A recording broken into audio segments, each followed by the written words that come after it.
Men özüm Leylek rayон Кулунду айыл өкмөтүнөн болом. 30 000 ел жашайт, 6 айлыбыз бар. 6 айлыбыз ушу Тажикстан менен 50 километр аралыкта чектешебиз. Өткөндө ошо 6 айыбызда тең бир убакта башталган согуш. Ошондо бардык элдерибиздин жок дегенде 30 000 элдин 20 000 эвакуация болуп качкан. Ошол убакта мен бир нерсени белгилеп кетишибиз керек. Мына биздин чек ара кызматынын аскерлери менен ошо элдик кошундар, мергенчилер, баягы запас ротанын солдаттары ушу биздин 6 айлыбызды тең бардыгын коргоп калган. Бир гана интернационал айлыга кирип кеткен тажиктер, калганын ошол чек арачылар менен элдик кошундар, мергенчилер сактап калган. Ошондуктан Садыр Нуркожоевич, мына Акылбек Жапарович, сиздерден бир гана сураныч, ошо Кулунду айыл өкмөтү 6 айлыбыздын ичинен эң ортосунда туруп, бир каналдын үстү биздин Кулунду айылы, асты Тажикстан болот, ошол чек арасына кирбей калган, ушуну кошуп карап кетсеңиздер, бир сураныч. Кийин анан чек ара маселесин чечүүдө мына Камчыбек Ташиевич, сиз делимитация демаркация боюнча төрагасыз.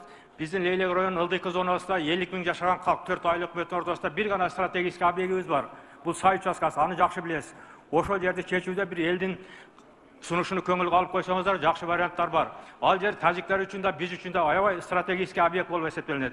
Себеби ошол биз 30 000 калк, ошол жерде биздин таза суубуздун водопроводубуз бар, биз ошол жерден суу ичебиз. Тажиктердин да водопроводу бар, алар да бербейт. Ошол жерди чечкенде бир элдин сунушуну угуп, бир жакшы вариантты чечип берсеңиздер дейм.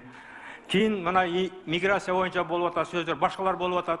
Чек араны эл кайтарат. Чек арага элди көбөйтпөсөк, бизде чек араны күч менен кайтарыш кыйыныраак болуп калат. Ошондуктан биздин максат айылыбызда, мына Садыр Нуркожоевич, өзүңүз канча жолу баргансыз, 1,5 миңден ашык жаштарга тамакка берилген, бирок жанагы узак мөөнөттүү сууда берилбегендиктен, агын суудун жоктугунан ошол жерлерде үй курулбай турат. Эгер ушуну мамлекет тарабынан кичи колдоого алып, жаштарга бир узак мөөнөттүү сууда берип, суу чыгарып берсеңиздер, ошол жерде 1,5 миң, 2 миң, жок дегенде бир 5-10 миңдик айыл болуп, максат айыл сактап калган болобуз да. Кийин анан мына мен убакытты алып атасыздар туугандар. Бир мүнөткө майли. Анан ошо бизге эвакуациялык жолдорду кеңейтип бериңиздер. Себеби биз эвакуациялык жолдордо кече качканда көткөнбүз, военныйлар менен, жарадандар менен жол талашып калабыз. Ушуга көңүл буруп берсеңиздер. Кийин анан курал берүү маселесин тездетип берсеңиздер, ошо чек арада жашагандарга куралды берсеңиздер, биз ушу өзүбүздүн күчтүү куралдуу күчтөрүбүз менен биргеликте чек араны тосуп алабыз. Кийин мына чек ара кызматыны Коргоо министрлигини эмчээси ушу Баткен облусуна көчүрүп берсеңиздер.